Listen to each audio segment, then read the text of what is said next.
प्रदेश में heat wave और अत्यधिक गर्म मौसम के चलते बॉटलिज्म यानी कर्रा रोग से बेजुबान जानवरों को बचाने और पशुपालकों को जागरूक करने के लिए राज्य सरकार द्वारा प्रशासन के सहयोग से जागरूकता अभियान चला रही है। डीडवाना जिले के नावा उपखंड में पाइका रोग और कर्रा रोग के फैलने की आशंका के बाद सरकार के निर्देश अनुसार पशुपालन विभाग सतर्क हो गया है और पशुपालकों को जागरूक किया जा रहा है। मैं आपको बताऊं, सबसे पहले सभी पशुपालकों को ये बताऊंगा कि अभी बहुत ज़्यादा गर्मी पड़ रही है, तो गर्मी में पशुओं का विशेष ध्यान रखें। जैसे आपने भी पूछा कि गर्मी में जो एक प्रॉब्लम होती है क्लोस्ट्रीडियम बोचुलिज्म जिसको बोलते हैं अपन, कैटल वगैरह में, गायों में स्पेशली अपने एरिया में ये चीज़ कम है, परंतु जैसलमेर, बाड़मेर, जहाँ पर ये एक डेफिशिएंसी सिंड्रोम है, डेफिशिएंसी की वजह से इसमें होता है। डेफिशिएंसी कैल्शियम, फास्फोरस और अदर मिनरल्स की जो कमी होती है, उस कमी की वजह से जानवरों में पाइका डेवलप होता है। पाइका का मतलब जानवर बोन्स वगैरह हड्डियाँ खाने लग जाते हैं, चूना, मिट्टी, इन चीज़ों को खाने लग जाते हैं। उससे क्या होता है कि एक पेट में, आंतों में इस बोचुलिज्म की वजह से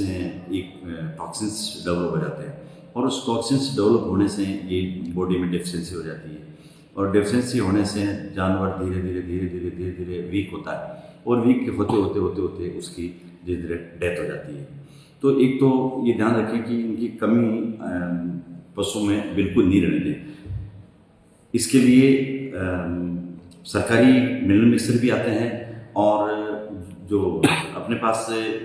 मेडिकल स्टोर वगैरह में बहुत अच्छे कैल्शियम, फास्फोरस के मिनरल मिक्सर वगैरह मिलते हैं, तो वो इसमें चालू रखें और गर्मियों को जानवर को पूरा बचाएं।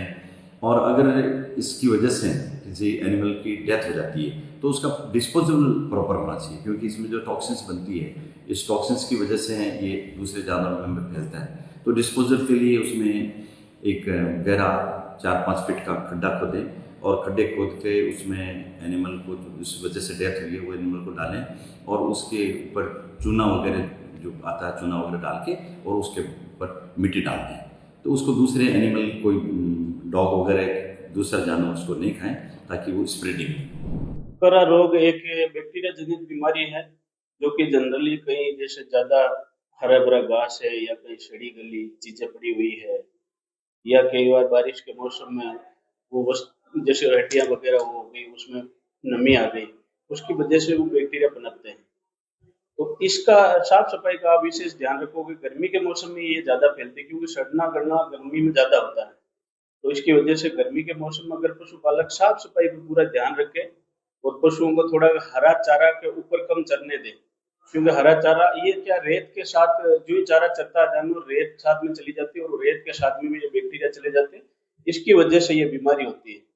और ये बीमारी बैक्टीरिया जनित है। और इसमें क्या होता है कि पशु का जो जीभ है, मेन खाने का जो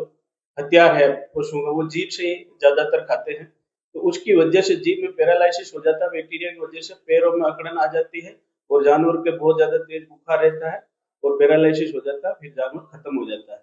अभी हमारे यहाँ डीडवाना में अभी ऐसे केस रिपोर्टेड नहीं हुए हैं। वो सांबर त्रासदी उस टाइम में इसी बीमारी की वजह से हुई थी, वहाँ थोड़ा बहुत हल्की सी सुनने में आया, वहाँ बीमारी आई हुई है।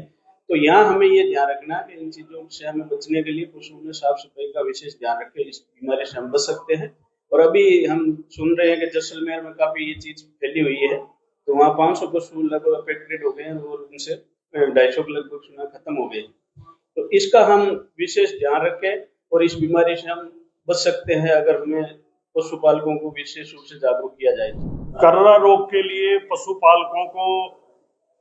ये है कि एक तो उनके जो पशु जो मरते हैं इस बीमारी से या दूसरी अन्य बीमारियों से, वो खुले में उनको डेड बॉडी को नहीं डालें,